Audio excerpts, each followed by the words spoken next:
Elle a aspergé de gaz poivré un homme qui traînait un enfant terrifié à travers Central Park. Le roi des vampires observait depuis les ombres tandis que son fils se libérait et courait droit dans ses bras.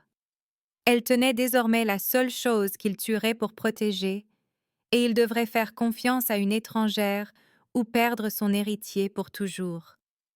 Prenez un instant pour vous abonner à notre chaîne et laissez un commentaire pour nous dire d'où vous regardez et quelle heure il est. C'est toujours fascinant de voir jusqu'où voyagent ces histoires à travers le monde. Merci. Les mains de Maya tremblaient alors qu'elle cherchait à tâtons sa bombe lacrymogène.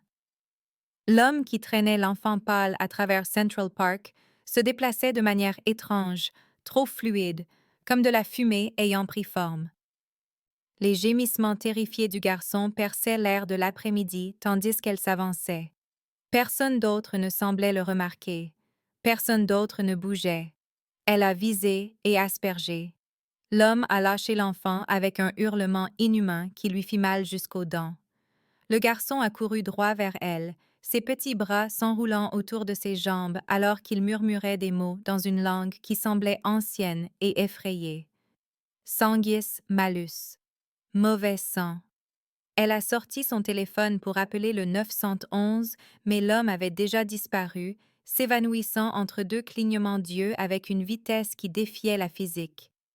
L'enfant leva les yeux vers elle avec un regard trop vieux pour son visage, sa peau pâle presque translucide dans la lumière de l'heure dorée. Il recula devant la lumière directe du soleil qui filtrait à travers les arbres. Maya s'agenouilla à côté de lui, sa formation de psychologue pour enfants prenant le dessus alors même que son esprit rationnel luttait pour comprendre ce dont elle venait d'être témoin. Les sirènes qui approchaient devenaient plus fortes, mais elle sentit des yeux l'observer depuis les ombres du parc. Des yeux rouges qui brillaient comme des braises dans le crépuscule naissant. La température a chuté de 10 degrés quand il est sorti de l'ombre. Maya le sentit dans ses os, ce frisson soudain qui n'avait rien à voir avec la météo. L'homme qui s'approchait d'eux se déplaçait avec la même grâce surnaturelle que l'agresseur, mais l'enfant dans ses bras se détendit instantanément. Il parla dans cette même langue ancienne, sa voix portant des harmoniques qui ne devraient pas exister dans des cordes vocales humaines.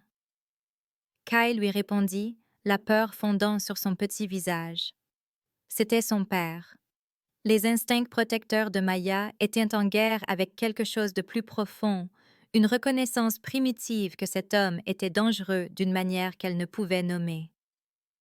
Les sirènes se rapprochaient, mais il fit un geste dédaigneux, et le son s'estompa, comme si les véhicules d'urgence avaient simplement oublié leur destination.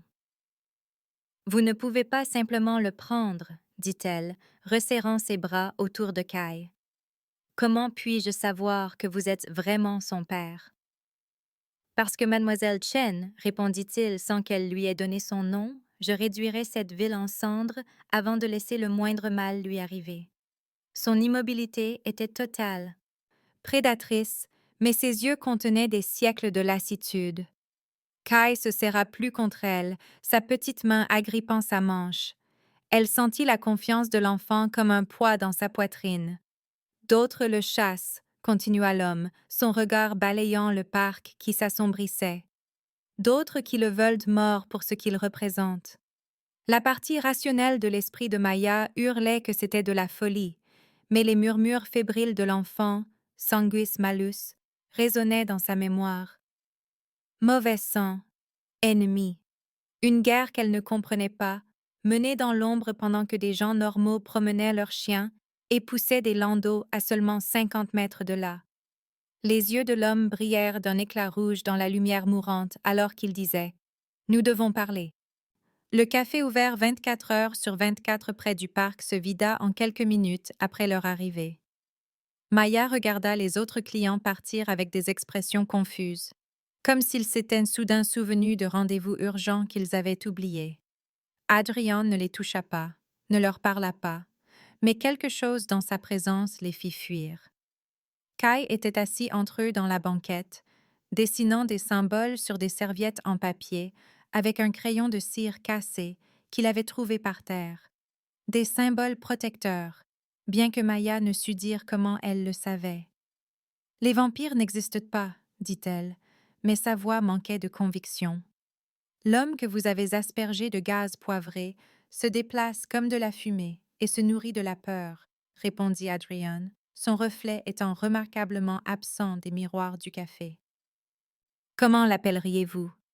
Il expliqua la hiérarchie des vampires avec la précision détachée d'un professeur discutant d'histoires anciennes. La succession par le sang, le conseil des ombres. Kai était à moitié humain, ce qui le rendait à la fois précieux et vulnérable. Marcus Voss voulait la mort du garçon pour empêcher son règne éventuel sur leur espèce. Le café de Maya refroidit tandis qu'elle écoutait, son esprit scientifique cataloguant des détails impossibles. L'immobilité totale d'Adrian, sauf quand il parlait. La façon dont les dessins de Kai semblaient scintiller dans sa vision périphérique. Le fait que la caméra de sécurité du café avait développé un angle mort opportun exactement là où ils étaient assis. Kai est en train de mourir, dit Adrian doucement. Les enfants mi-vampires survivent rarement jusqu'à l'âge adulte sans un point d'ancrage. Ses pouvoirs sont trop puissants pour que sa moitié humaine puisse les contenir. Maya regarda l'enfant pâle, vit les cernes sous ses yeux. La façon dont il continuait à presser ses petites mains contre ses tempes, comme pour combattre un mal de tête constant. C'est pourquoi Marcus le veut éliminer maintenant, pendant qu'il est faible. Les fenêtres explosèrent vers l'intérieur dans une pluie de verre et un vent hurlant. Adrian se déplaça comme une ombre liquide. Maya se jeta sur Kai alors que 3 silhouettes se déversaient par les fenêtres détruites, leurs mouvements trop rapides pour que l'œil humain puisse les suivre correctement. Elle entrevit des crocs, des yeux qui brûlaient comme des charbons ardents, des membres qui se pliaient d'une manière qui défiait l'anatomie. Adrian les affronta au centre du café et la violence fut belle et terrible. Il se battit avec des siècles d'expérience distillée en une létalité pure, ses coups précis et économiques. « Ferme les yeux, mon chéri, » murmura Maya à Kai alors que les meubles volaient en éclats autour d'eux. « Écoute juste ma voix. » Mais l'enfant regardait son père avec une sorte d'émerveillement, ses petites mains brillant faiblement comme si elles répondaient au combat surnaturel. L'un des attaquants perça la défense d'Adrian, se jetant sur Maya et Kai, griffes étendues. Elle roula sur le côté, le verre lui coupant le bras alors qu'elle protégeait le garçon de son corps. Son sang toucha le sol du café, et chaque vampire dans la pièce se figea. L'odeur portait quelque chose qui fit s'écarquiller leurs yeux de reconnaissance et de faim.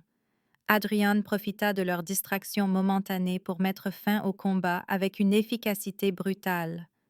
2 des attaquants ne se relevèrent pas. Le 3e s'enfuit par le trou qui avait été la vitrine. Le bras de Maya la brûlait là où le verre l'avait coupé, mais Kai était indemne. L'enfant toucha doucement sa blessure et le saignement s'arrêta. « Pas humaine », murmura-t-il en anglais, pour la première fois. « Spécial. » Ils atteignirent la voiture d'Adrian, alors que les sirènes de la police répondaient enfin aux appels concernant la perturbation.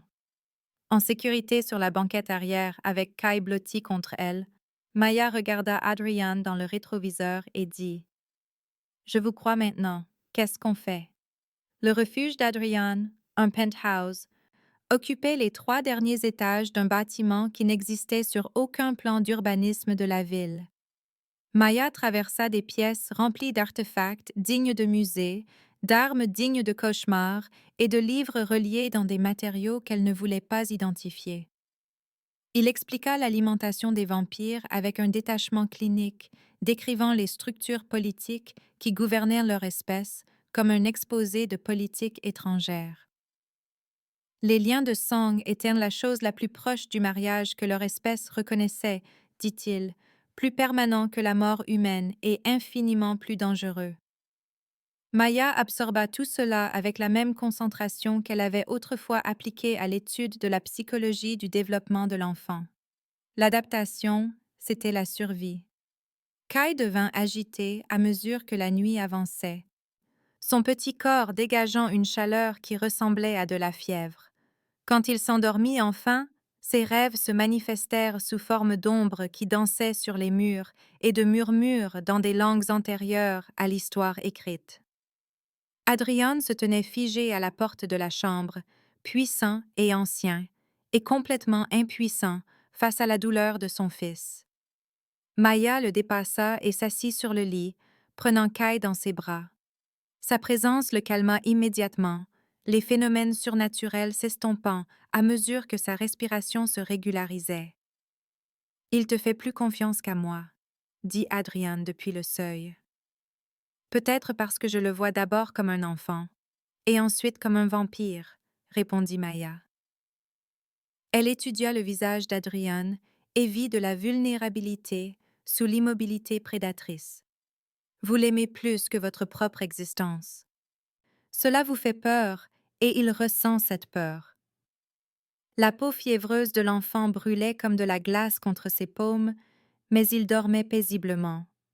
Des livres anciens tapissaient les murs, leurs pages remplies de prophéties et de généalogies de lignées. Des armes en argent étaient suspendues, croisées, au-dessus de la cheminée. Maya se demanda combien de personnes étaient mortes dans cette pièce, combien d'autres mourraient avant que tout cela ne soit terminé. Elle s'endormit à côté de Kai alors que l'aube se levait sur la ville, ignorant qu'Adrian passa les heures restantes jusqu'au lever du soleil à la regarder avec une expression qu'il n'avait pas portée depuis des siècles. Le Conseil des vampires se réunit dans des chambres taillées dans la roche vivante, à 3 étages sous Manhattan. Marcus Voss présenta son cas avec la rhétorique polie de siècles passés à naviguer dans la politique surnaturelle. Adrian Thorne avait violé les lois du secret en impliquant une humaine dans les affaires des vampires. Plus accablant encore, l'attachement de son fils à cette femme humaine rendait le garçon inapte à un règne éventuel. Les sangs mêlés étaient déjà assez instables sans former de lien émotionnel avec les mortels. Le conseil écouta avec l'attention patiente de prédateurs évaluant une proie. Marcus avait des documents, des témoignages, des enregistrements de caméras de sécurité qui avaient d'une manière ou d'une autre échappé à l'influence d'Adrian. Les preuves étaient complètes et accablantes. Les méthodes d'Adrian étaient devenues négligentes dans son désespoir de sauver son héritier. Les conseillers délibérèrent pendant précisément 13 minutes avant de rendre leur verdict. « 48 heures, annonça l'orateur. Résolvez le problème humain ou renoncez aux droits d'aînesse de votre fils. Tuez la femme et effacez toute preuve d'exposition aux vampires ou regardez Marcus réclamer la tutelle du garçon. » Adrian sentit les lois anciennes se refermer sur lui comme des chaînes. Marcus sourit avec une froide satisfaction à la fin de la session. « Tuez l'humaine ou perdez l'enfant, » murmura-t-il alors qu'il sortait de la chambre. « Ce sont vos seules options, roi des vampires. » Adrian retourna au refuge pour trouver Maya en train d'enseigner des exercices de respiration à Kai, sa voix douce le guidant à travers des techniques de méditation qui, d'une manière ou d'une autre, stabilisaient ses pouvoirs chaotiques. Elle leva les yeux quand il entra, lisant la dévastation sur son visage avec la même compétence qu'elle avait autrefois utilisée pour évaluer des enfants traumatisés. « Quoi qu'il vous ait dit, » dit-elle doucement, « nous trouverons une solution ensemble. » Mais Adrian savait que le jugement du conseil ne laissait aucune place à la négociation. Dans 46 heures, l'un d'eux serait mort. Le laboratoire privé d'Adrian occupait un sous-niveau caché du refuge. Il examina le sang de Maya sous un microscope équipé de lentilles étaillées dans des larmes de vampires cristallisées, le seul matériau capable de révéler des propriétés surnaturelles dans l'ADN humain. Ce qu'il vit fit trembler ses mains pour la première fois en 3 siècles. Des fils dorés s'enroulaient à travers ces globules rouges comme du métal vivant, pulsant d'une énergie qui correspondait au rythme de son cœur. Des marqueurs primordiaux. Elle descendait des chasseurs de vampires originels, les humains qui avaient été bénis par d'anciens pouvoirs pour se dresser contre les morts vivants. Mais ces lignées avaient évolué au fil des millénaires, leur nature agressive s'affinant en quelque chose de tout à fait différent. Maya n'était pas destinée à détruire les vampires. Elle était destinée à les ancrer.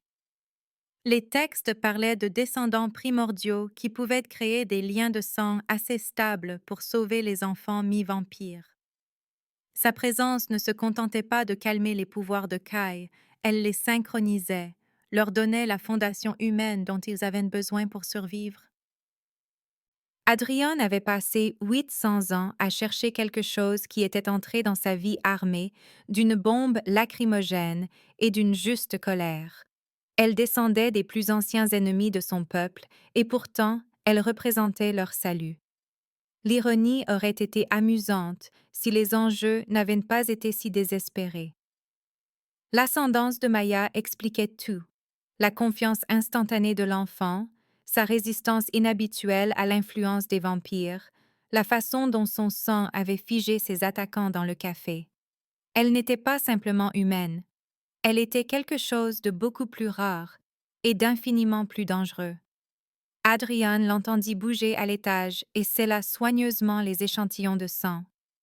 Quand il la trouva dans la cuisine en train de préparer du café avec des mains qui ne tremblaient que légèrement, il la fixa avec une expression mêlée d'admiration et de peur. Elle était la réponse à des prières auxquelles il avait cessé de croire il y a des siècles. Maintenant, il devait juste la convaincre de sacrifier son humanité pour sauver son fils. Maya écouta l'explication d'Adrian sur son héritage avec la concentration stupéfaite de quelqu'un qui découvre avoir vécu toute sa vie dans la mauvaise histoire. Lignée primordiale. Chasseur de vampires qui avait évolué en point d'ancrage pour vampires. Un destin écrit dans l'ADN et d'anciennes prophéties dont elle n'avait jamais soupçonné l'existence. « Je ne vous demande pas de sauver seulement Kai, » dit Adrian, sa voix rauque de 8 siècles de désespoir accumulé. « Je vous demande de devenir une partie de ce que vous étiez né pour être. » Le rituel du lien de sang la transformerait. La rendrait immortelle mais plus tout à fait humaine. Elle deviendrait la fondation qui permettrait à Kai de grandir dans son héritage sans être détruit par son propre pouvoir. Mais elle serait aussi liée à leur famille pour toujours, incapable de partir ou de vivre une vie humaine normale. Maya regarda Kai, qui jouait avec des blocs dans un coin, construisant des structures qui défiaient la gravité et brillaient d'une douce lumière. L'enfant qui avait couru vers elle à Central Park, qui lui faisait plus confiance qu'à son propre père, qui l'appelait spécial dans des langues anciennes murmurées. Le choix aurait dû être impossible. 3 jours plus tôt, elle était le Dr Maya Chen, psychologue pour enfants, dont les plus grandes préoccupations étaient le nombre de ses patients et les crédits de formation continue. Maintenant, on lui demandait d'abandonner son espèce pour sauver un prince mi-vampire d'un assassinat.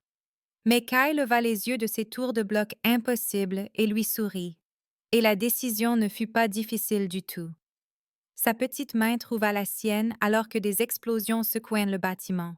« Je le ferai », dit Maya, alors que les portes du refuge explosaient vers l'intérieur et que Marcus Voss traversait la fumée et les débris avec le meurtre dans ses yeux anciens. La chambre rituelle se trouvait profondément sous le refuge, taillée dans une pierre antérieure à la civilisation humaine.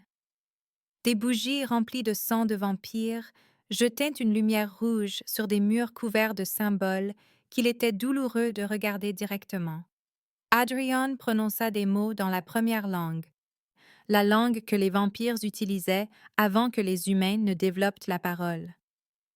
Maya s'agenouilla près de l'autel, tandis que Kai montait la garde à la porte, ses petites mains brillant d'un pouvoir protecteur. « Avec ce lien, tu deviens éternel, » dit Adrian, la lame rituelle brillant à la lueur des bougies. « Avec ce lien, je deviens sienne, » répondit Maya, offrant son poignet à l'ancienne cérémonie. Les premières gouttes de son sang touchèrent la pierre de l'autel, et la chambre se remplit d'une lumière dorée. Elle sentit la transformation commencer dans ses os, une brûlure qui était à la fois agonie et extase. Mais le rituel demandait un temps qu'il n'avait pas. Les équipes d'assaut de Marcus perçaient les niveaux supérieurs, leur vitesse surnaturelle les rapprochant à chaque seconde. La transformation de Maya n'était qu'à moitié achevée lorsque les portes de la chambre explosèrent vers l'intérieur. Elle était prise entre l'humain et le surnaturel, améliorée mais instable, ses nouvelles capacités luttant contre sa physiologie inchangée. Les pouvoirs de Kai déferlèrent en réponse à sa transformation incomplète, une lumière protectrice jaillissant de son petit corps, alors qu'il se positionnait entre Maya et l'entrée. Marcus lui-même passa à travers les décombres, flanqué de 6 assassins vampires, son sourire promettant une mort créative pour eux tous. Le rituel interrompu laissait Maya vulnérable, mais elle se releva péniblement, se plaçant entre les attaquants et l'enfant qu'elle avait juré de protéger. Son sang chantait d'un nouveau pouvoir, alors même que sa moitié humaine hurlait de protestation. Les yeux de Marcus se fixèrent sur elle avec une reconnaissance avide. La dernière primordiale, murmura-t-il. Comme c'est délicieux que tu ne sois qu'à moitié transformée. Je te viderai lentement de ton sang pendant que l'enfant regardera. Adrian affronta Marcus au centre de la chambre rituelle et 800 ans de rivalité explosèrent en violence. Ils se battirent avec l'habileté accumulée de siècles, échangeant des coups qui brisèrent la pierre et envoyèrent des ondes de choc à travers le complexe souterrain. Maya regarda, fascinée et terrifiée, le roi des vampires déchaîner sa pleine puissance pour la première fois. Il se déplaçait comme une obscurité concentrée, ses frappes portant le poids des âges accumulés. Mais Marcus était presque aussi vieux et 2 fois plus vicieux. Ses attaques visant non seulement Adrian, mais aussi Kai et Maya. « Tu as détruit ta lignée pour une humaine », gronda Marcus, alors qu'il luttait près de l'autel taché de sang. La réponse d'Adrian fut livrée avec les crocs dénudés et les yeux flamboyants de rouge. « Je l'ai sauvée. » Maya sentait sa transformation incomplète se battre contre elle-même, de nouvelles capacités traversant sa conscience sans qu'elle ait le contrôle pour les utiliser correctement. Mais quand l'un des assassins de Marcus perça les lignes du combat pour se jeter sur Kai, l'instinct prit le dessus. Elle se déplaça avec une vitesse qui n'aurait pas dû être possible, interceptant le vampire en plein saut et le repoussant avec une force empruntée à sa nature changeante. Les pouvoirs de Kai répondirent à sa protection. Une lumière jaillissant de son petit corps pour créer des barrières qui retinrent 2 autres attaquants. L'enfant qui avait semblé si fragile révélait le prince surnaturel qu'il était destiné à devenir. Ensemble, ils formèrent une unité défensive pendant qu'Adrian se battait en duel avec Marcus avec un désespoir croissant. La chambre trembla alors que leur bataille atteignait son paroxysme, des forces surnaturelles déchaînées sans retenue. L'aube se levait quelque part au-dessus d'eux, et Marcus se battait comme une créature qui n'avait plus rien à perdre. Mais Adrian se battait par amour, et cela faisait toute la différence. Marcus tomba à genoux, la main d'Adrian autour de sa gorge, la défaite et la fureur se battant sur ses traits anciens. Les assassins survivants s'enfuirent lorsque le pouvoir de leur maître se brisa. L'aube filtrait à travers les fissures du plafond alors que Marcus jurait de se venger et disparaissait dans les ombres, ne laissant derrière lui que la promesse de violence future. Le domaine ancestral s'étendait sur 30 acres de bois protégés, cachés aux yeux des humains par des protections qui avaient défendu la lignée d'Adrian pendant 6 siècles. Maya choisit d'achever la transformation dans une chambre remplie de la lumière du matin, sa décision prise librement et en pleine connaissance de ce qu'elle gagnait et perdait. Le rituel du lien de sang achevé révéla des capacités qu'elle n'avait jamais rêvé possibles, des sens et une force accrue, équilibrée par la sagesse de les utiliser avec soin. Son reflet dans les miroirs anciens montrait des yeux veinés d'or, la marquant comme quelque chose de nouveau dans le monde des vampires. Les pouvoirs de Kai se stabilisèrent immédiatement avec elle comme point d'ancrage, ses rêves fébriles remplacés par un sommeil paisible et des rires qui résonnaient dans des couloirs qui n'avaient pas entendu la joie d'un enfant depuis des siècles. Je pensais sauver un enfant dans le parc, dit Maya en regardant Kai construire des structures impossibles avec des blocs de lumière cristallisés. Il s'avère que je trouvais ma destinée. Adrian apprit à partager le pouvoir et la confiance d'une manière que sa nature royale n'avait jamais permise, découvrant que la force se multipliait lorsqu'elle était librement donnée plutôt que jalousement gardée. Tous les trois formèrent une unité familiale surnaturelle qui redéfinit la politique des vampires, prouvant que l'amour pouvait créer des liens plus forts que les lois anciennes. Maya acheva sa transformation non pas comme la sujette d'Adrian, mais comme son égale, la pièce manquante qui rendait leur dynastie entière. Le lever du soleil peignait les jardins du domaine dans des tons d'or qui ne brûlaient plus sa nature changée, et elle apprit à Kai à faire du vélo pendant qu'Adrian regardait avec une expression d'émerveillement qui le faisait paraître presque humain. Un mois après le rituel, Maya s'était adaptée à la vie surnaturelle avec la même intensité concentrée qu'elle avait autrefois apportée à sa pratique de la psychologie. Le domaine se remplit d'autres enfants vampires, sang mêlé et vampires de sang pur, qui venaient chercher la stabilité que sa présence offrait. Elle développa de nouvelles techniques thérapeutiques qui combinaient la psychologie humaine avec les besoins surnaturels, créant des espaces sûrs pour les enfants aux prises avec des capacités inhumaines. Le Conseil des vampires reconnut officiellement leur nouvelle structure familiale après de longues délibérations, admettant à contre-cœur que la transformation réussie de Maya avait créé un précédent juridique que même les lois anciennes ne pouvaient ignorer.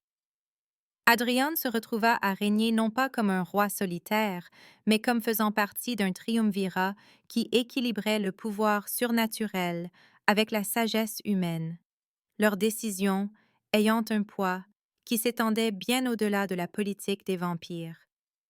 La position unique de Maya, en tant que descendante primordiale, transformée, fit d'elle un pont entre des mondes qui avaient été ennemis pendant des millénaires.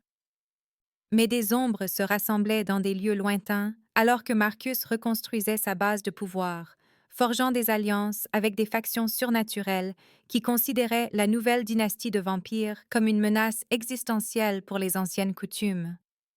Les rapports des services de renseignement parlaient de meutes de loups-garous s'alignant avec des maisons de vampires renégates, de covens de sorcières offrant leurs services à quiconque était prêt à détruire le prince sans mêler et sa protectrice née humaine. Le réseau d'espions d'Adrien apporta des nouvelles troublantes d'armes forgées dans le feu de l'enfer, d'artefacts anciens rassemblés par des ennemis qui prévoyaient d'utiliser les lois mêmes de la succession surnaturelle contre eux. Les protections du domaine vibraient d'une vigilance constante alors que les menaces se multipliaient au-delà de leurs frontières. Maya découvrit sa grossesse lors d'une analyse de sang de routine dans le laboratoire d'Adrian, les résultats impossibles apparaissant sur de multiples tests qui n'auraient dû rien montrer d'inhabituel. Les humains liés à des vampires n'étaient pas censés être capables de concevoir. Pourtant, les fils dorés dans son sang s'étaient multipliés et organisés en motifs qui défiaient toutes les lois connues de la biologie surnaturelle. Adrian fixa les résultats du test avec la même expression qu'il avait eue en découvrant pour la première fois son héritage primordial, l'émerveillement et la terreur se disputant la domination sur ses traits anciens.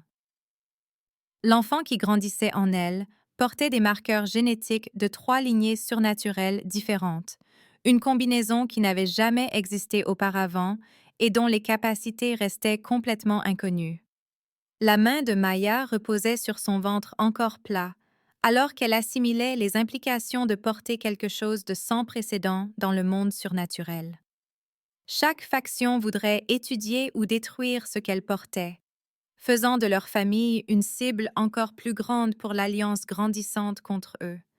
Mais la réaction ravie de Kai à la nouvelle d'un frère ou d'une sœur potentielle remplit le domaine d'une joie qui éclipsa temporairement les préoccupations politiques. Il pressa son oreille contre le ventre de Maya avec la concentration intense d'un enfant écoutant des secrets, son petit visage s'illuminant d'émerveillement quand il prétendit entendre des chants dans des langues qui n'avaient pas été parlées depuis des millénaires. J'ai aspergé de gaz poivré le ravisseur de votre fils, dit Maya à Adrian, alors qu'il regardait Kai jouer avec d'autres enfants surnaturels dans les jardins du domaine, leur rire résonnant sur les anciens murs de pierre. Vous n'avez jamais mentionné que c'était votre méthode de demande en mariage. Le sourire d'Adrian portait des siècles d'affection accumulée alors qu'il la serrait contre lui, leur lien vibrant d'une connexion qui transcendait les barrières des espèces. La cour traditionnelle semblait inadéquate pour une femme qui avait sacrifié son humanité pour sauver sa dynastie, qui portait son futur héritier et commandait le respect de vampires qui ne s'inclinaient devant aucune autorité mortelle. Les jeux des enfants remplissaient les jardins d'une lumière surnaturelle alors qu'ils testaient des capacités qui auraient terrifié des observateurs humains, leur joie témoignant de la sécurité que Maya et Adrian avaient créée ensemble.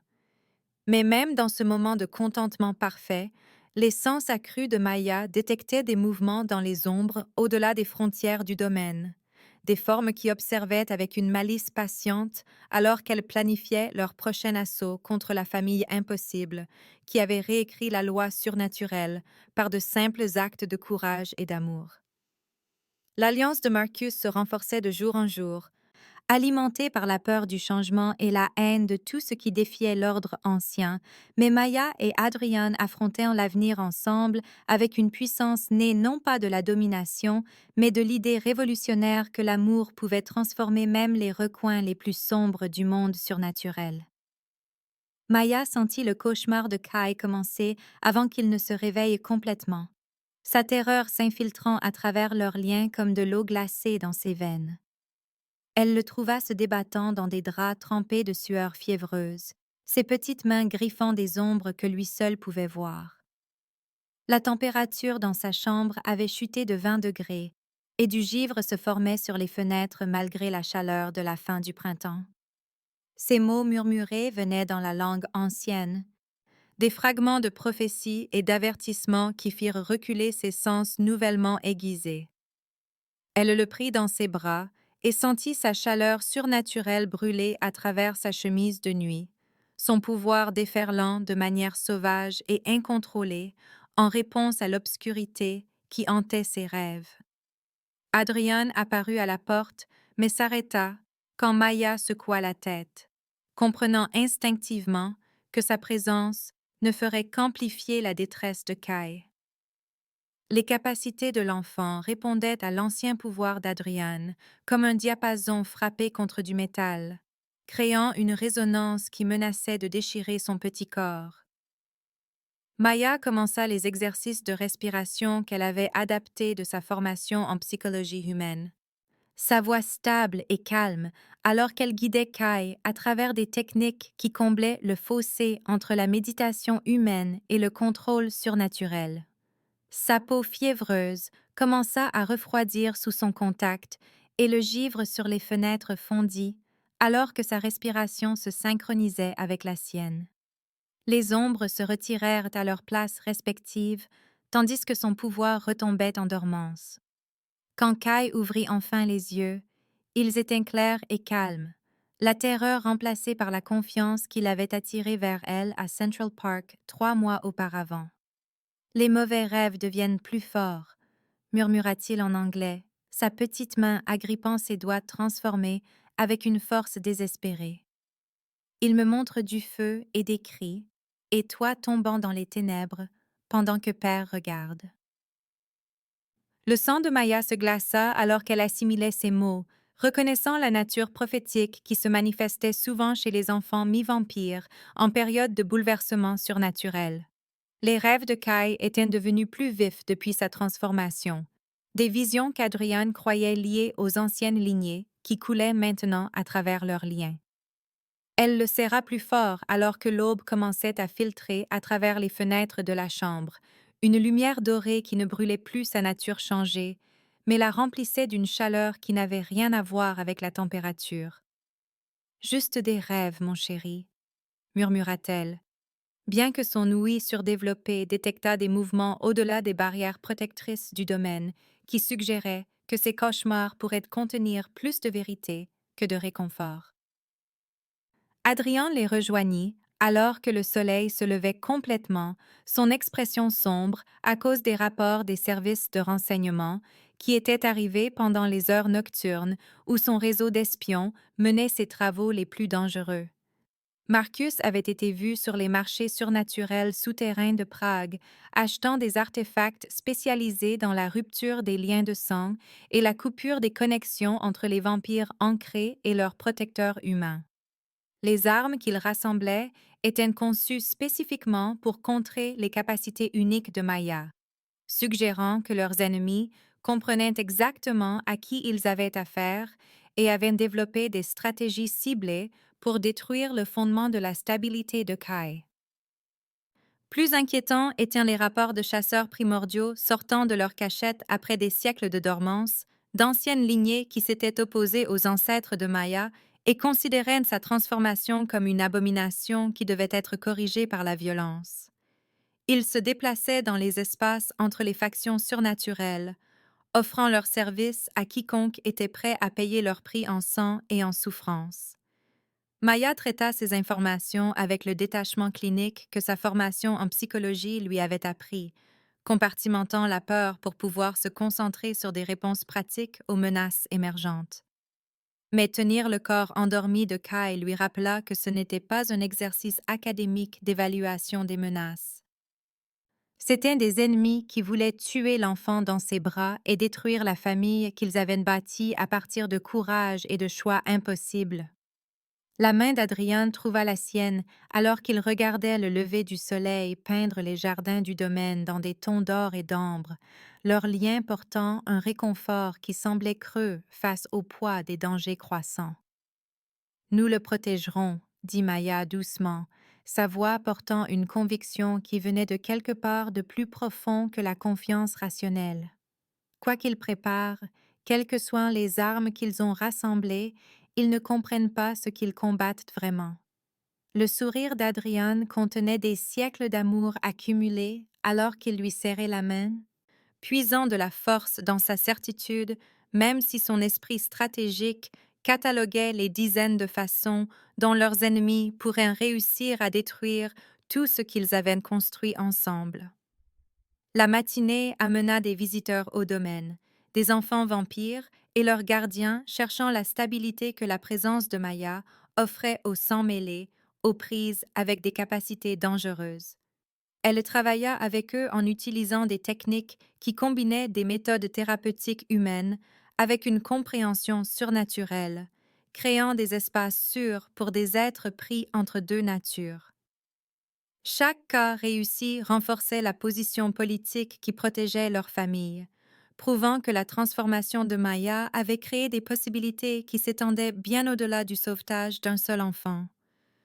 Mais chaque nouvel arrivant apportait également des informations sur l'alliance grandissante contre eux, des murmures de factions surnaturelles qui considéraient le domaine comme une menace pour l'ordre établi qui avait gouverné leurs espèces pendant des millénaires.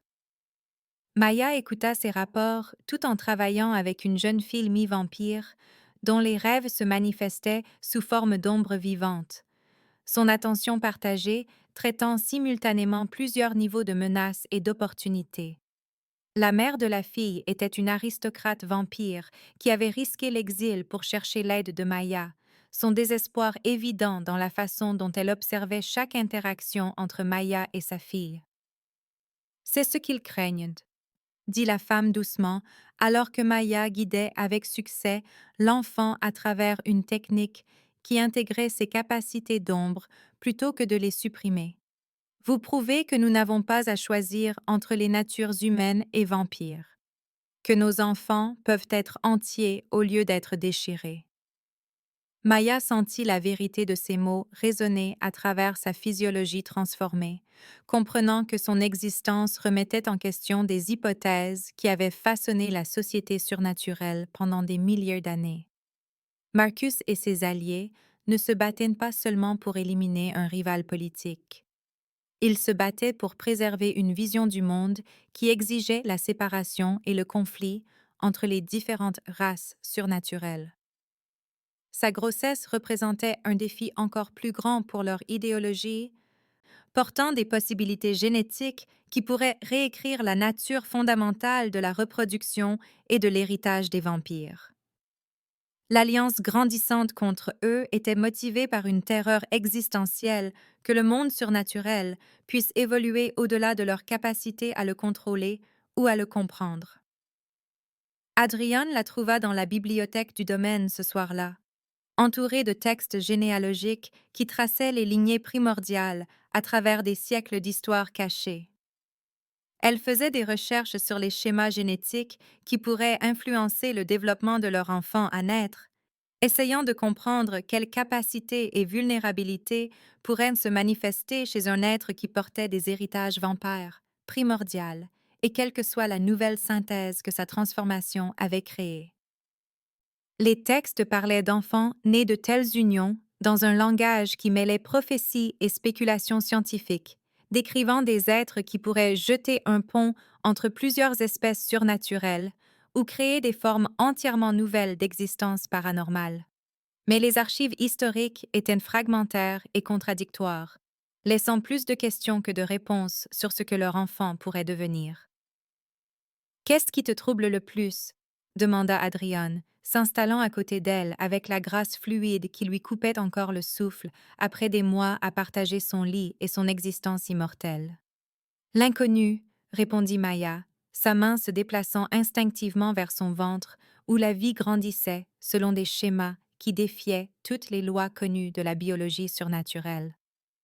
Ou la possibilité que notre enfant soit trop différent pour survivre dans n'importe quel monde, humain ou vampire.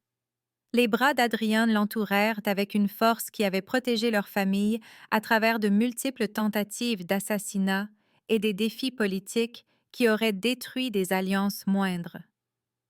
Mais Maya sentit son incertitude à travers leurs liens, la reconnaissance qu'ils s'aventuraient en territoire que même ces siècles d'expérience ne pouvaient pas naviguer avec confiance.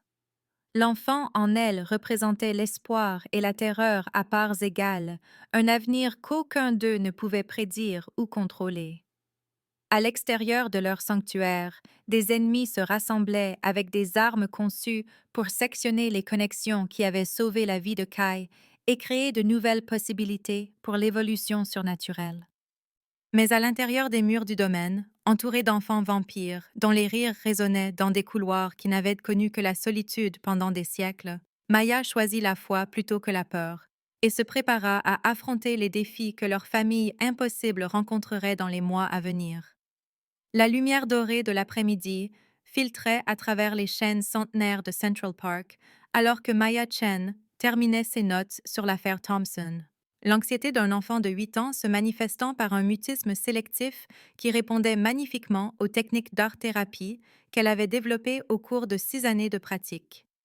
Son café avait refroidi pendant qu'elle observait la dynamique du terrain de jeu, ses instincts professionnels cataloguant les interactions entre les enfants et les adultes avec l'œil exercé de quelqu'un qui comprenait que la sécurité résidait dans des détails que la plupart des adultes manquaient.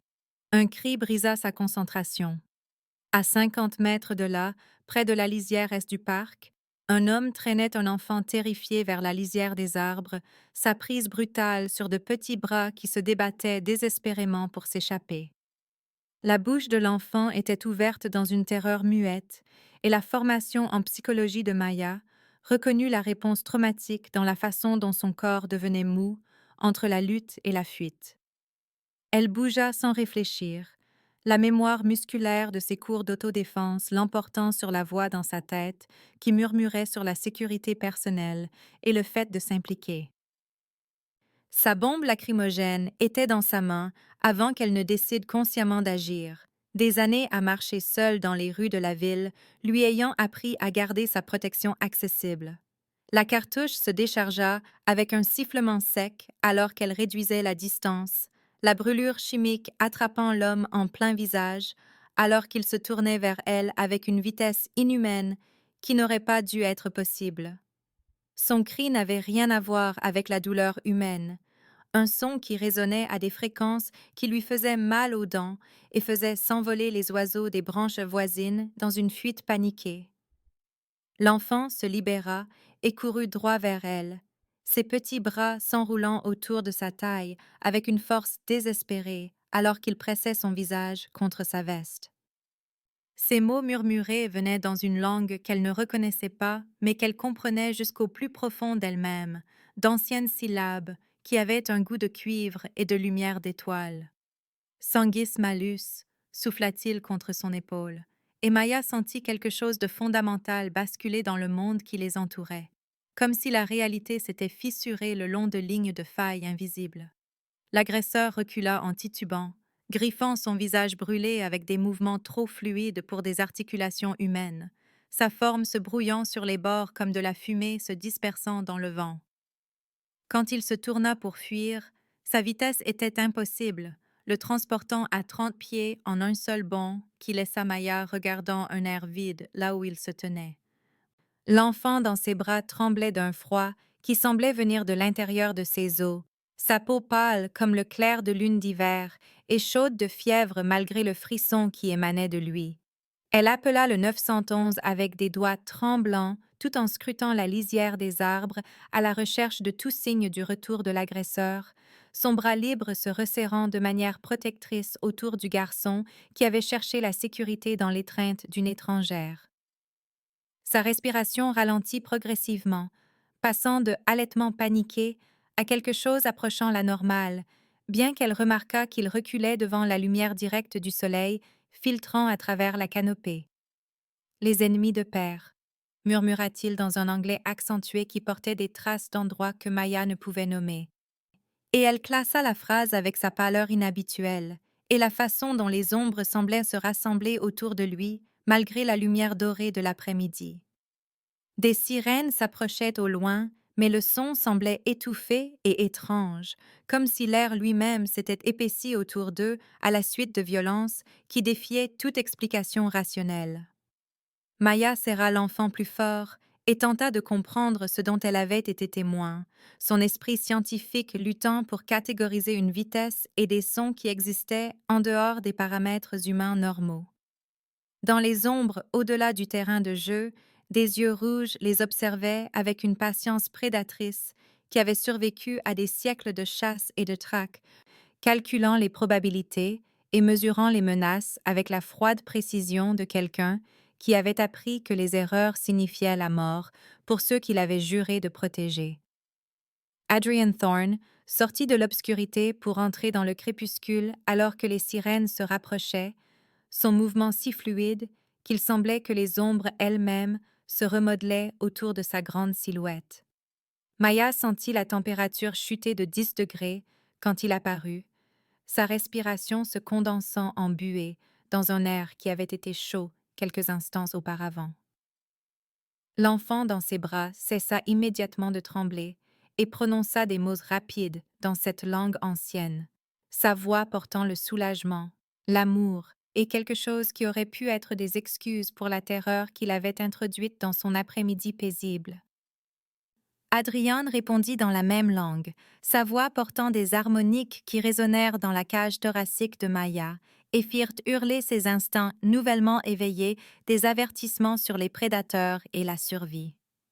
Mais quand Kai se calma complètement au son de la voix de son père, les instincts protecteurs de Maya entrèrent en guerre avec la certitude croissante qu'elle faisait face à quelque chose qui dépassait de loin sa compréhension. « Vous ne pouvez pas simplement le prendre, » dit-elle quand Adrian tendit la main vers l'enfant, la protection maternelle l'emportant sur la peur rationnelle. « Comment puis-je savoir que vous êtes vraiment son père? » Le sourire d'Adrian ne contenait aucune chaleur, seulement un amusement ancien face à l'audace d'une humaine questionnant quelqu'un qui avait régné dans l'ombre pendant 8 siècles.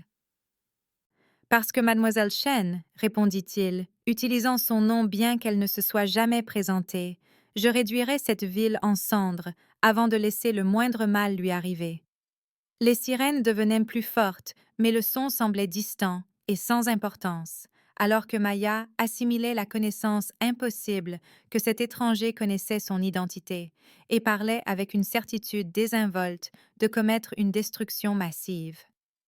Kai la regarda avec des yeux qui reflétaient la lumière comme ceux d'un chat, sa confiance absolue malgré la tension surnaturelle qui crépitait entre les adultes au-dessus de lui. L'ouïe surdéveloppée de Maya capta des mots murmurés dans plusieurs langues, Adrian s'adressant au secours qui approchait sur des tons qui portaient la suggestion et la contrainte, leur faisant oublier l'urgence et rediriger leur attention vers de faux rapports de troubles à plusieurs pâtés de maisons de là. La démonstration désinvolte d'influence inhumaine sur les esprits humains envoya un frisson glacé dans les veines de Maya, alors même que sa formation de psychologue reconnaissait des techniques de manipulation sophistiquées qui opéraient à des niveaux qu'elle ne pouvait commencer à comprendre. « Nous devons parler, dit Adrian, alors que ses yeux brillaient d'un éclat rouge dans la lumière mourante, et Maya réalisa que son simple acte de protéger un enfant terrifié l'avait entraîné dans un monde où plus rien ne serait jamais simple.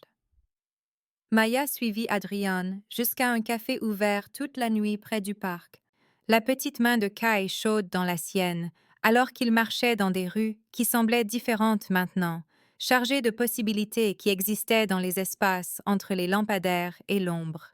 Les autres clients du café commencèrent à partir peu après leur arrivée, se souvenant soudain de rendez-vous urgents ou se sentant inexplicablement fatigués, jusqu'à ce que seule Maya et ses étranges compagnons restent dans l'espace éclairé par des néons.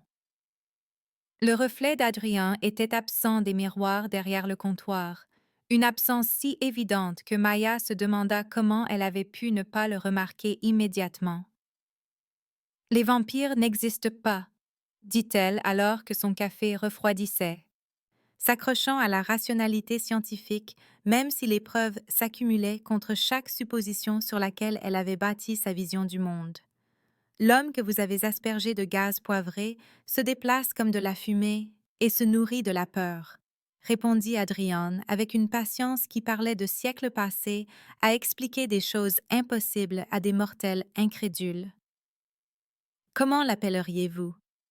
Kai dessinait des symboles protecteurs sur des serviettes avec une concentration stable, sa main d'enfant créant des motifs géométriques qui faisaient mal aux yeux de Maya quand elle les regardait directement.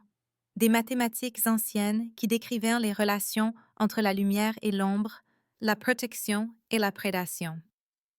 Adrian expliqua la hiérarchie des vampires avec le détachement clinique de quelqu'un informant un nouveau collègue sur la politique de bureau, décrivant la succession par le sang et la prétention de Marcus Voss à l'héritage de Kai, avec des mots qui faisaient ressembler le futur mari transformé de Maya à un prix dans une prise de contrôle d'entreprise mortelle. Les enfants mi-humains étaient précieux, parce qu'ils jetaient un pont entre deux natures mais vulnérables, parce que leur héritage mixte les rendait instables sans un ancrage approprié, leur capacité surnaturelle se manifestant par des poussées dangereuses qui pouvaient les tuer avant qu'ils n'apprennent le contrôle. Marcus voulait la mort de Kai non pas par haine personnelle, mais par nécessité politique, comprenant qu'un héritier sans mêlée représentait un changement qui déstabiliserait les structures de pouvoir construites sur des millénaires de règne vampirique. Les connaissances de Maya en psychologie de l'enfant devinrent soudainement pertinentes alors qu'Adrian décrivait des techniques pour gérer les capacités surnaturelles qui étaient parallèles aux méthodes thérapeutiques pour aider les enfants traumatisés à intégrer des expériences difficiles sans être submergés par elles. Les fenêtres explosèrent vers l'intérieur, alors que les chasseurs de Marcus les trouvèrent, le verre se répandant sur les tables du café en éclats scintillants qui reflétaient une vitesse surnaturelle et des grognements inhumains. Adrian se déplaça comme une violence liquide, son comportement civilisé s'effaçant pour révéler une grâce prédatrice qui avait survécu à 8 siècles de guerre surnaturelle. Maya se jeta sur Kai, alors que 3 chasseurs de vampires descendaient avec des mouvements trop rapides pour que l'œil humain puisse les suivre, leurs visages tordus par une faim qui allait au-delà de la simple soif de sang pour devenir une rage territoriale. Le combat surnaturel était beau et terrible, les corps se déplaçant selon des schémas qui défiaient la physique tandis que les meubles se désintégraient autour d'eux et que Maya protégeait Kai de sa propre forme humaine fragile. « Ferme les yeux, mon chéri, lui murmura-t-elle, alors qu'Adrian décimait leurs attaquants avec une efficacité qui témoignait d'innombrables batailles similaires. Écoute juste ma voix. Le sang peignit les murs du café en motifs abstraits, tandis que la vitesse surnaturelle créait un vent qui faisait voler les cheveux de Maya et poussait Kai à se serrer davantage contre son étreinte protectrice. Quand le silence revint, il fut absolu, le genre de calme qui suit la violence et précède soit la sécurité, soit un plus grand danger.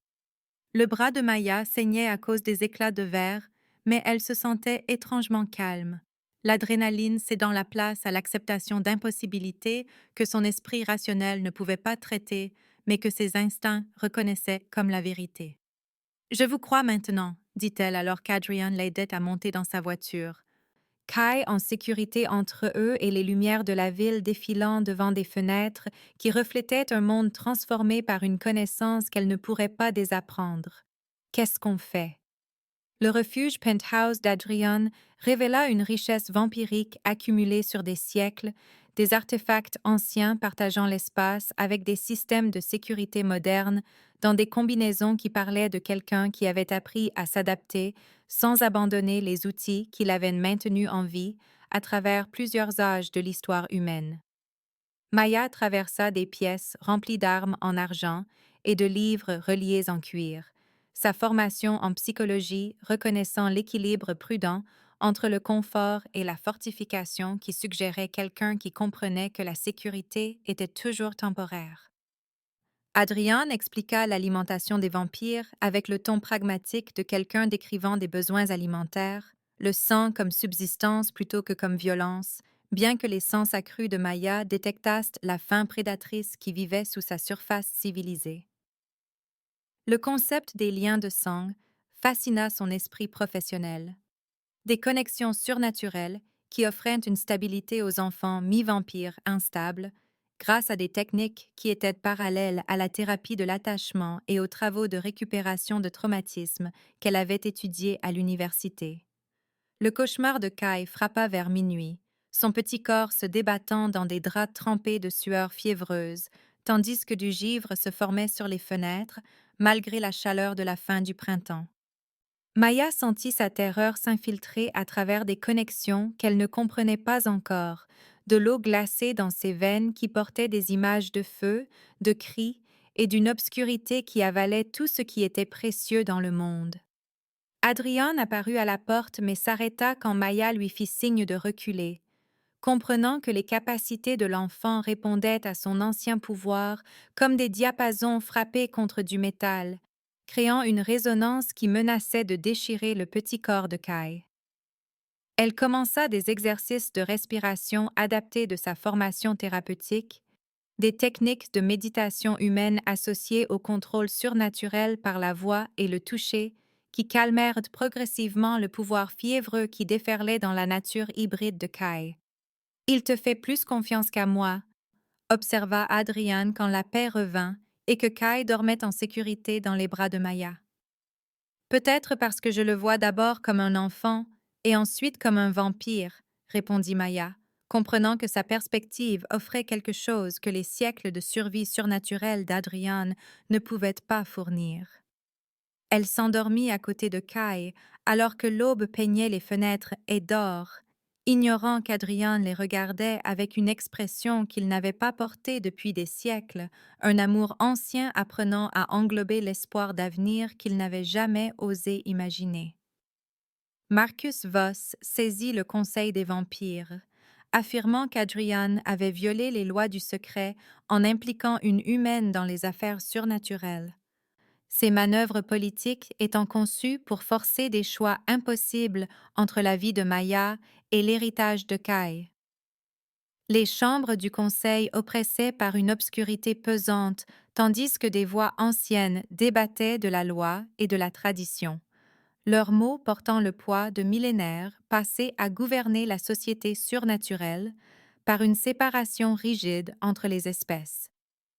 Adrian se vit accorder 48 heures pour résoudre le problème humain, un langage qui faisait passer l'existence de Maya pour une erreur mathématique nécessitant une correction par la violence. Tuez l'humaine ou perdez l'enfant, dit Marcus, avec la satisfaction de celui qui met en échec un adversaire qui avait frustré ses ambitions pendant des décennies. Ce sont vos seules options, roi des vampires. Adrien revint pour trouver Maya en train d'enseigner à Kai des techniques de respiration qui l'aidaient à contrôler les poussées de pouvoir, sa voix patiente le guidant à travers des exercices qui combinaient de la psychologie humaine avec la gestion surnaturelle d'une manière qui défiait l'éducation traditionnelle des vampires. Mais même les moments de paix portaient une tension sous-jacente, alors que la pression du temps augmentait et que les ennemis se rapprochaient avec des armes conçues spécifiquement pour contrer toute protection qu'Adrian pourrait fournir.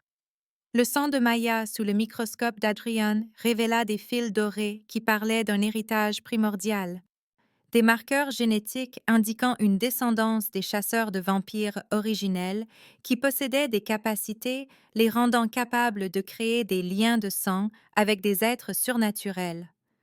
Son ascendance expliquait la confiance immédiate de Kai et l'effet calmant que sa présence avait sur ses capacités instables, des connexions qui allaient plus loin que la simple bonté humaine pour puiser dans des lignées qui avaient façonné l'histoire surnaturelle. Tu n'es pas seulement humaine, Maya, dit Adrian, avec l'émerveillement et la terreur se disputant la domination sur ses traits anciens. Tu es quelque chose de beaucoup plus rare et d'infiniment plus dangereux.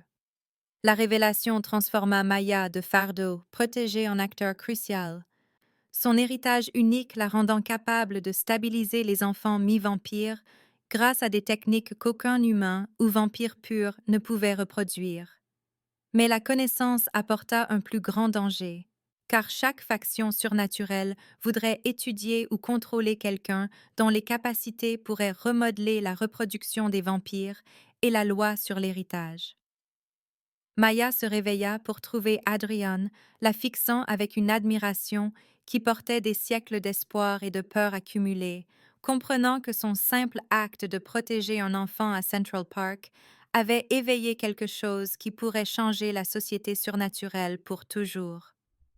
Adrian proposa le rituel du lien de sang qui sauverait Kai, mais lierait Maya à leur famille par une transformation qui la rendrait immortelle au prix de sa nature humaine. Des choix qui portaient des implications qu'elle ne faisait que commencer à comprendre. Je ne te demande pas de sauver seulement Kai, dit-il alors que des explosions secouaient le bâtiment en dessous d'eux. Je te demande de devenir une partie de ce que tu es né pour être. La petite main de Kai trouva celle de Maya alors qu'elle considérait la proposition d'Adrian, sa confiance absolue malgré le chaos qui les entourait et la décision impossible qui transformerait son existence de manière qu'elle ne pouvait ni prédire ni contrôler. Je le ferai, dit Maya alors que les portes du refuge explosaient vers l'intérieur et que Marcus lui-même entrait avec des forces conçues pour mettre fin à leur famille impossible avant que la loi surnaturelle ne puisse reconnaître ce qu'ils avaient créé ensemble par le courage et un amour qui transcendait les frontières des espèces. Le rituel du lien de sang commença dans la chambre cachée d'Adrian sous le penthouse, d'anciens symboles gravés dans des murs d'obsidienne qui avaient été témoins de cérémonies antérieures à l'histoire humaine écrite. Maya s'agenouilla au centre d'incrustations d'argent qui formaient des motifs géométriques conçus pour canaliser et contenir les énergies surnaturelles, ses mains stables malgré l'ampleur de ce qu'elle choisissait de devenir. Adrian prononça des mots dans la langue originelle des vampires. Des syllabes qui résonnaient à des fréquences qui faisaient vibrer l'air lui-même de puissance, tandis que Kai était assis au bord du cercle, son jeune visage solennel, comprenant que sa survie dépendait de la réussite de cette transformation. Le sang rituel brûla comme le feu, et la glace en touchant les lèvres de Maya, sa physiologie humaine commençant à changer au niveau cellulaire, tandis que les fils dorés de son héritage primordial s'éveillaient pour fusionner avec l'essence vampire dans des combinaisons qui n'avaient jamais existé auparavant. Mais l'attaque de Marcus brisa l'équilibre délicat de la cérémonie. Des explosions déchirant les barrières défensives du bâtiment, alors que ses forces descendaient avec des armes conçues spécifiquement pour interrompre les rituels de lien de sang et tuer quiconque serait pris dans leur état incomplet. Maya s'effondra alors que la douleur de la transformation déchirait son corps partiellement changé, prise entre les natures humaines et surnaturelles dans un espace liminal qui la laissait vulnérable à la fois à l'argent et à la lumière du soleil. Adrian rugit une fureur qui secoua les fondations du bâtiment, tandis que les pouvoirs de Kai déferlèrent en réponse à l'agonie de Maya, une lumière protectrice jaillissant de son petit corps, alors qu'il protégeait instinctivement la femme qui avait choisi de sacrifier son humanité pour sa stabilité. Le refuge devint un champ de bataille surnaturel avec Maya se tordant en son centre, sa transformation incomplète créant des décharges d'énergie qui interféraient avec les capacités des vampires et faisaient lutter alliés comme ennemis pour maintenir leur vitesse et leur force inhumaines. Marcus entra dans la chambre rituelle avec une froide satisfaction, comprenant que la plus grande victoire d'Adrian était sur le point de devenir sa défaite la plus dévastatrice, alors que la cérémonie interrompue menaçait de tuer la femme primordiale dont les capacités uniques avaient offert l'espoir de stabiliser les enfants mi-vampires.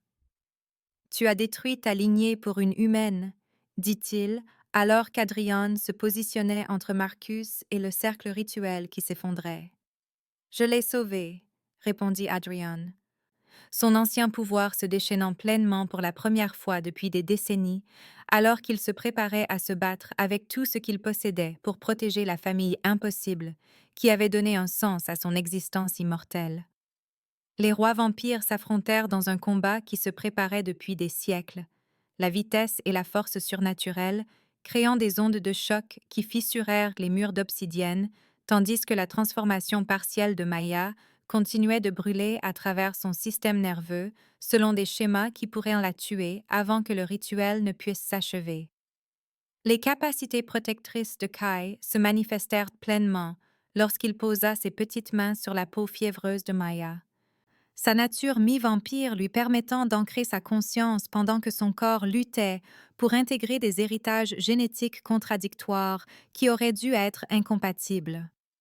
Le pouvoir de l'enfant afflua en Maya comme de l'eau rafraîchissante, stabilisant la transformation juste assez pour empêcher sa mort, pendant qu'Adrian et Marcus déchiraient la chambre avec une violence qui parlait de rancune accumulée sur des siècles de politique surnaturelle. Maya sentit sa conscience s'étendre alors que les capacités primordiales s'éveillaient aux côtés des améliorations vampiriques. Sa perception se modifiant pour englober des flux d'énergie et des connexions de sang qui peignaient le monde dans des couleurs qui n'avaient pas de noms humains. À travers ses sens transformés, elle pouvait sentir le soulagement de Kai, alors que ses capacités instables trouvaient enfin l'encre qu'elle cherchait désespérément, sa nature mi-vampire se stabilisant à mesure que le lien de sang s'achevait malgré l'interruption violente du rituel.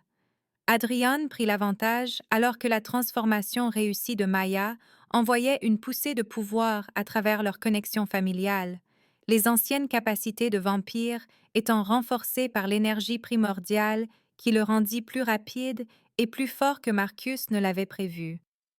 Le seigneur vampire vaincu se retira alors que la lumière de l'aube commençait à filtrer à travers les fenêtres brisées, sa fuite emportant des promesses de vengeance et des avertissements que le Conseil des vampires n'accepterait jamais ce que la famille d'Adrian était devenue. Marcus gît brisé, mais vivant quelque part dans les ombres de la ville, dit Maya, alors que le métabolisme de guérison des vampires réparait les dommages de sa transformation interrompue. Mais nous sommes plus forts maintenant qu'au début. Adrian l'aida à se relever alors que leur lien familial se solidifiait en des connexions qui dureraient des siècles, comprenant que le courage de Maya à Central Park avait mené à ce moment où trois êtres impossibles choisissaient l'amour plutôt que la loi et créaient quelque chose de entièrement nouveau dans l'histoire surnaturelle. Kai courut vers eux deux avec un rire qui résonna dans la chambre détruite. Sa jeune voix portant une joie qui parlait de la fin des cauchemars et de futurs s'ouvrant sur des possibilités qu'aucun d'eux n'aurait pu imaginer lorsque Maya avait pour la première fois utilisé sa bombe lacrymogène contre une vitesse inhumaine. L'aube les amena au domaine ancestral d'Adrian à la campagne, d'anciens murs de pierre qui avaient abrité sa lignée à travers des siècles de guerres surnaturelles et de bouleversements politiques. Maya se tenait dans des jardins où des enfants vampires jouaient désormais en toute sécurité sous sa protection, sa transformation achevée et ses capacités pleinement intégrées dans une nature qui jetait un pont entre plusieurs espèces, tout en n'appartenant entièrement à aucune. Elle travaillait avec de jeunes mi-vampires en utilisant des techniques thérapeutiques améliorées par l'intuition primordiale, les aidant à contrôler des capacités dangereuses par des méthodes qui combinaient la psychologie humaine avec une compréhension surnaturelle d'une manière que l'éducation traditionnelle des vampires n'avait jamais imaginé possible. Chaque cas réussi renforçait leur position politique et prouvait que la transformation de Maya avait créé des possibilités s'étendant bien au-delà du sauvetage d'un seul enfant, bien que des ennemis continuaient de se rassembler dans les ombres au-delà des barrières protectrices du domaine. Je pensais sauver un enfant dans le parc, dit Maya en regardant Kai faire du vélo sur les allées du jardin pendant que d'autres enfants surnaturels applaudissaient son succès. Il s'avère que je trouvais ma destinée.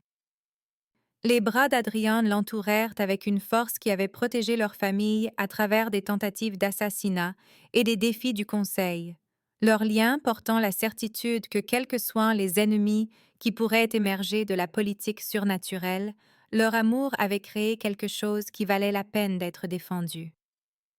Le lever du soleil peignait les anciennes fenêtres d'or, alors que Maya sentait une nouvelle vie s'agiter dans son corps transformé. Une grossesse qui aurait dû être impossible portant un potentiel génétique qui pourrait réécrire entièrement la reproduction des vampires. Un mois après le rituel interrompu, Maya se retrouva à aider des familles de vampires du monde surnaturel entier, tandis que le Conseil des vampires reconnaissait à contre-cœur que ses capacités uniques avaient créé une stabilité là où les méthodes traditionnelles avaient échoué. Marcus construisait des alliances avec des factions qui considéraient leur domaine comme une menace existentielle pour l'ordre établi. Mais Maya ne ressentit aucune peur en posant des mains protectrices sur son enfant en pleine croissance et en regardant Kai enseigner aux jeunes mi-vampires les techniques de contrôle qu'elle l'avait aidé à maîtriser. « J'ai aspergé de gaz poivré le ravisseur de votre fils, dit-elle à Adrian, alors qu'ils observèrent les enfants jouer dans des jardins qui n'avaient connu que la solitude pendant des siècles. Vous n'avez jamais mentionné que c'était votre méthode de demande en mariage. Leurs rires se répandirent sur les terres du domaine, tandis que de nouveaux ennemis se rassemblaient, au-delà des barrières protectrices, la politique surnaturelle continuant d'évoluer autour de la famille impossible qui avait choisi le courage plutôt que la sécurité et l'amour plutôt que la loi. La grossesse de Maya suggérait des destins qu'aucun d'eux ne pouvait prédire, mais en regardant Kai s'épanouir parmi d'autres enfants surnaturels qui avaient trouvé refuge dans leur foyer révolutionnaire, elle savait que son simple acte de protéger un enfant terrifié avait transformé non seulement sa propre existence, mais les possibilités fondamentales de ce que les familles surnaturelles pouvaient devenir lorsqu'elles étaient ancrées par l'amour plutôt que par la conquête ou la tradition. La main de Maya se pressa contre son ventre encore plat alors qu'elle se tenait dans le salon matinal du domaine, la lumière dorée du soleil filtrant à travers d'anciennes fenêtres qui avaient été témoins de siècles d'histoires de vampires, mais jamais du rire des enfants, jusqu'à ce qu'elle transforme la nature fondamentale de leur famille. La grossesse impossible portait un potentiel génétique qui faisait paraître limité même le savoir ancien d'Adrian. Leur enfant à naître représentant des combinaisons d'essences primordiales et vampires qui n'avaient jamais existé dans l'histoire surnaturelle. Kai fit irruption par les portes du jardin avec des vêtements tachés de terre et une excitation flamboyante sur son jeune visage, ses capacités mi-vampires maintenant assez stables pour qu'il puisse jouer avec des enfants humains lors de visites soigneusement supervisées au village voisin. Maya le regarda décrire ses aventures matinales, tandis qu'Adrian écoutait avec une attention paternelle qui avait remplacé des siècles de vigilance solitaire, leur dynamique familiale créant des ondulations à travers la société surnaturelle qui s'étendait bien au-delà des barrières protectrices de leur domaine. L'acceptation à contre-cœur du Conseil des vampires s'accompagna de conditions que Maya navigua en utilisant des compétences diplomatiques améliorées par l'intuition primordiale, sa position unique lui permettant de plaider pour des changements que la politique traditionnelle des vampires aurait rejetés de toute autre source. Elle établit des protocoles pour aider les enfants mi-vampires instables qui combinaient sa formation psychologique avec des techniques surnaturelles, créant le premier système éducatif formel conçu spécifiquement pour les êtres hybrides dont l'existence avait été précédemment considérée comme des accidents malheureux, plutôt que comme des ajouts précieux à la société des vampires. L'alliance de Marcus se renforça alors que les factions conservatrices reconnurent que le succès de Maya menaçait les hiérarchies bâties sur la rareté et l'exclusion, leur résistance prenant des formes allant des manœuvres politiques aux tentatives d'assassinat pures et simples que les équipes de sécurité d'Adrian parvinrent à peine à intercepter. Mais chaque attaque ne faisait que prouver l'importance de leur famille, alors que de plus en plus d'êtres surnaturels cherchaient refuge au domaine, créant une communauté qui démontrait des alternatives à l'isolement traditionnel des vampires et aux relations prédatrices avec la société humaine. Les nausées matinales de Maya se manifestèrent par une sensibilité aux énergies surnaturelles plutôt qu'aux aliments humains, sa physiologie transformée s'adaptant à la grossesse de manière qui nécessitait une compréhension médicale entièrement nouvelle, tandis que les guérisseurs vampires consultaient des textes primordiaux qui n'avaient pas été ouverts depuis des millénaires. Adrian tournait autour d'elle avec une sollicitude protectrice qui l'amusait même si elle appréciait l'ancienne dévotion qui avait appris à englober l'espoir d'avenir s'étendant au-delà de sa survie personnelle ou de sa position politique. La population du domaine augmenta avec des familles de réfugiés dont les enfants mi-vampires avaient besoin de l'intervention spécialisée de Maya, transformant le bastion ancestral d'Adrian en quelque chose ressemblant à une université surnaturelle où les êtres apprenaient à naviguer dans des natures hybrides grâce à des techniques qui mettaient l'accent sur la coopération plutôt que sur la domination. Kai s'épanouit dans son rôle d'aîné et de professeur officieux, sa propre stabilité durement acquise, lui permettant d'aider les plus jeunes enfants à gérer la terreur et la confusion qui accompagnaient des capacités qu'ils ne pouvaient ni comprendre ni contrôler.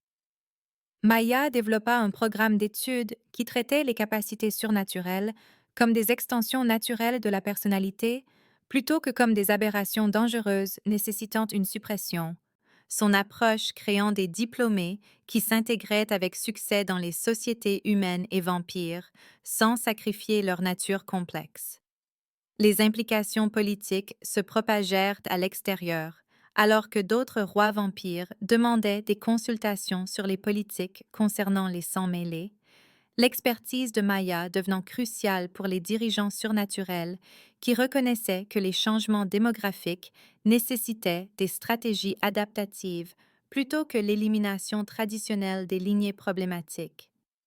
Sa grossesse avança avec une vitesse surnaturelle qui comprima la gestation humaine normale en mois plutôt qu'en années.